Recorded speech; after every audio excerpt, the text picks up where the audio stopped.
Willkommen, bienvenue, welcome once again to a live stream. I'm very, very pleased to have with me today Karen Bashford, who is an empowerment mentor, specifically aiming at women who feel like they've kind of lost their way a little bit. Today, we're talking about a very emotive topic indeed, which is what to do when you're not feeling the love. Karen, what does one do when one has lost that loving feeling? Well, how do we put this?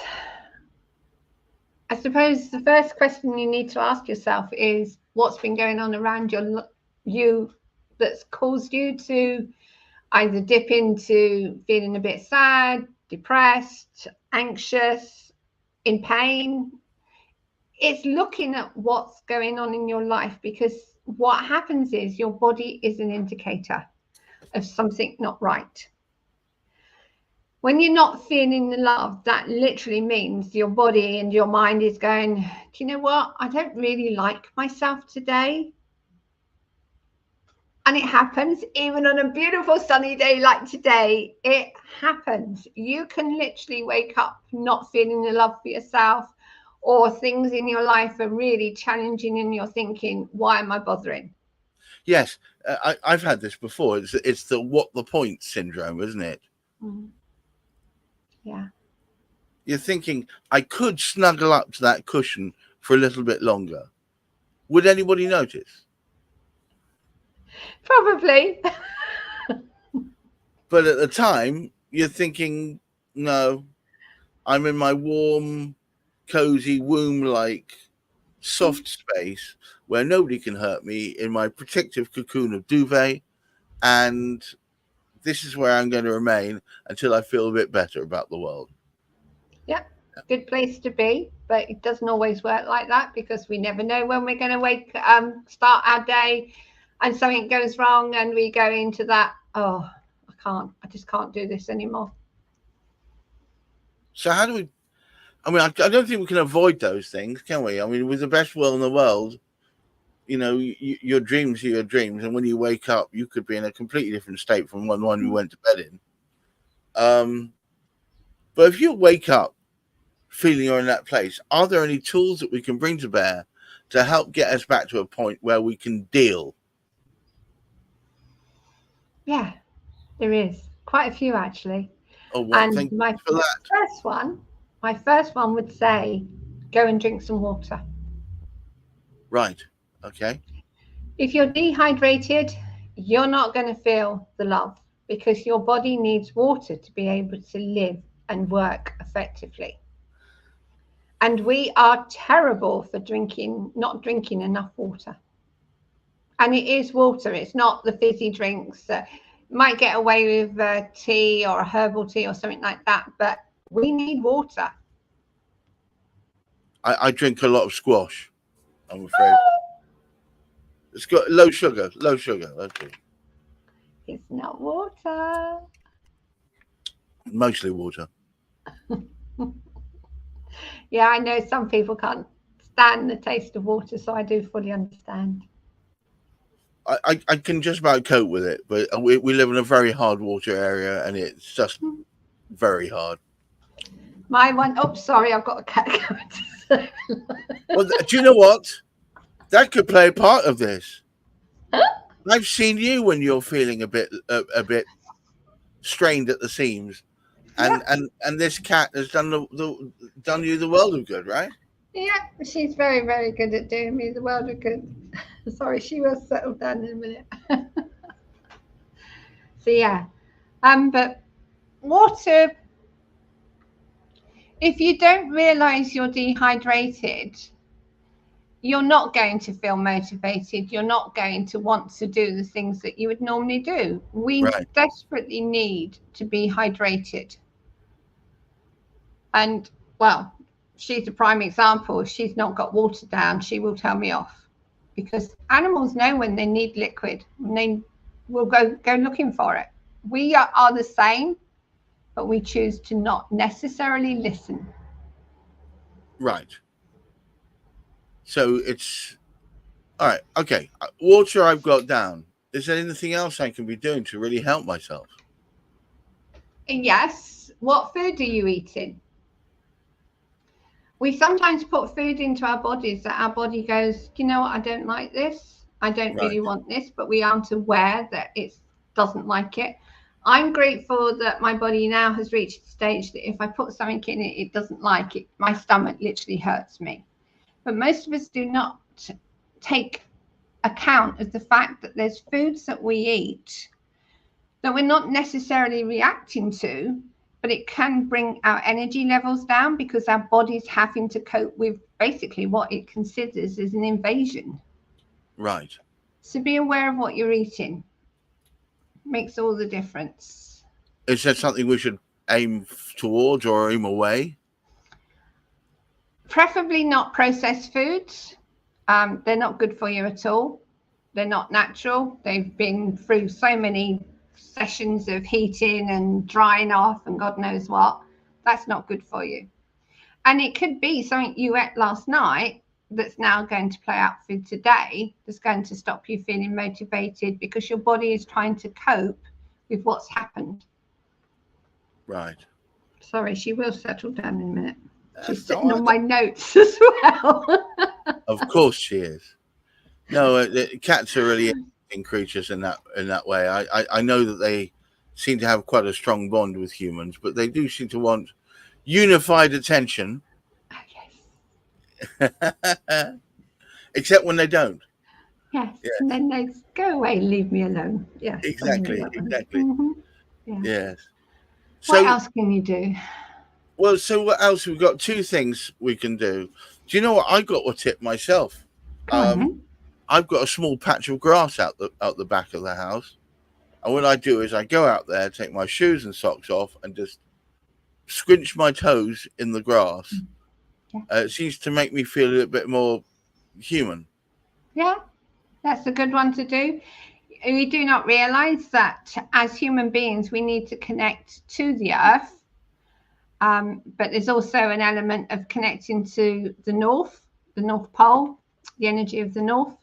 That is something that we utilize without even realizing we're utilizing it. So grounding yourself by connecting back into the earth, standing on grass or anything that's natural will help no end. If you've got shoes on, that doesn't matter. You can still imagine that your roots are going down into the earth and you're absorbing the energy of the earth. I just think it feels nicer when you've got the grass underneath your feet. So yeah. So you can also, I did that yesterday, actually. I did that yesterday. Good. Yeah. You can go into nature, just standing in amongst the trees or just having flowers around you. If you've got a garden with flowers in, just go and stand by them and look at them. They will bring you up and make you feel a bit more energized. Right. Do you know what? I going for a walk is another one, isn't it? Yeah. Taking yourself away from the place where the pressure is. Yeah. And what we don't realize is our houses are actually quite harmful to us because of all the things we have in them. Yes, somebody else said that to me the other day. Yeah. That my own house. Yeah. Part of the reason I feel low or Well, if you consider all the furniture we've got and what it's made of nowadays, whereas before it used to be always wood, nowadays you've got plastics, you've got foam and God knows what. They all give off a substance and we're breathing that in. And at the moment we've got hot air around us because it's really hot and sunny. All those fumes from the vehicles, the aeroplanes are in the atmosphere. We're breathing that in. That can have an impact on us. Beautiful sunny weather, but that doesn't mean to say we're going to be really happy and joyful because we've got sun. If something's coming into our body and our body's going, don't like this isn't doing me any good at all. We're in a catch-22, I suppose. We love the sun, but the sun can cause us more problems because of what it does to our atmosphere. Right. I'm being miserable here today, aren't I? Not at all. Do you know what? I think in the words of the Venerable Bede, all things but in moderation, and sunlight, it helps generate vitamin D, doesn't it? So suddenly putting yourself in the sun when you've been cooped up indoors, even if it's only for 5 minutes, I suspect that's got to lift your mood. Yeah. Yeah? Yeah, definitely. What else? Be kind to yourself. All right. Whatever what do you mean that means to you. Yeah. Go and have a book to read for 10 minutes or so and just think of nothing but what's in that book. Go and have a shower. Standing under a shower and just imagining all that water flowing over you and taking away anything that's making you feel low will help. All right. Having a bath would help as well, but not everyone's got baths anymore. No, that doesn't seem. But you know what? The shower thing is actually a really good shout. I have lost I lost a family pet a while back, no, a month back, and she'd been with us for 10 odd years, and of course it's very saddening. She used to be one of the first things that would run up to me when I came home and would annoy me by licking my face in the mornings, etc. But when I was standing in the shower, I just imagined all the misery and all the stuff you can't do anything about just washing away a little bit. And I don't know if it actually did anything more than act as a placebo, but you know, I'll take it. We've all got showers these days. If it comes to it, and it's hot enough, goodness sake, if it comes to it, go and have a shower as cold as you can manage it. Cold water, is that a good thing? I keep people, no, not with the cold water. What do you mean, a shower cold water or drinking cold water? Shower cold water. I understand it's very effective. I must admit, I don't like cold. I hate cold water, but so it's apparently not going to work for me. No, but apparently it's very good. I tried it. I managed about 6 seconds maybe, and I was screaming all the time what was happening. My wife loves that stuff. Yeah, it's supposed to be very good. I understand that a lot of people do it and get a lot of benefit from it, but we're all individual, so that doesn't mean to say what's right for them it's going to be right for you or not. So it's finding what is right for you. Like, I will often just sit and just stare out the window. That's my way of bringing myself back into a place of being calm and centered, especially if I've woken up feeling, I really don't want to be doing today. You know, that is a great way, because it's taking your mind off of what you're worrying about or thinking about and how you're feeling, and taking yourself into a place where you can just quieten everything down. You're not going to stop the thoughts. You're never going to stop your thoughts totally, but at least quieten them, so then you can start seeing yourself calming down. Excuse me on that. My girl's sticking her claws in me. No, it's those intrusive thoughts. It's the ones that it's the narrator, your personal commentary going on in the background. Most of the time mine is just telling me what's going on, what I've got to do next, but occasionally it starts saying, well, you're never going to achieve this, you're never going to do that, and I did find a shower really helps me get rid of that. But one thing I was going to ask you, Karen, because you did this for me a while back, and I think I've done this for you, if you have someone that whose counsel you enjoy, whose contact you enjoy, whose presence you enjoy, without the expectation they're going to fix your problem, just by being there, it seems to be a brilliant way to help yourself get past things, just by being there. What do you think of that? As human beings, we have to have touch. We have to have a tribe around us. Now, I live on my own, apart from my little girl who rules me. But generally, I live on my own. So just having, even if it's just a presence on the other end of a call or even a Zoom call, and having somebody just be there for you and holding that space can make a hell of a difference. Definitely. Okay, so look, we've pretty much come to the end of our time here today, but what I'd really like you to do, Karen, is summarize our position. So remember, the original proposition was what to do when you're not feeling the love. Be kind to yourself. Acknowledge that you can't control every thought that comes in. You can't control everything that happens in your life.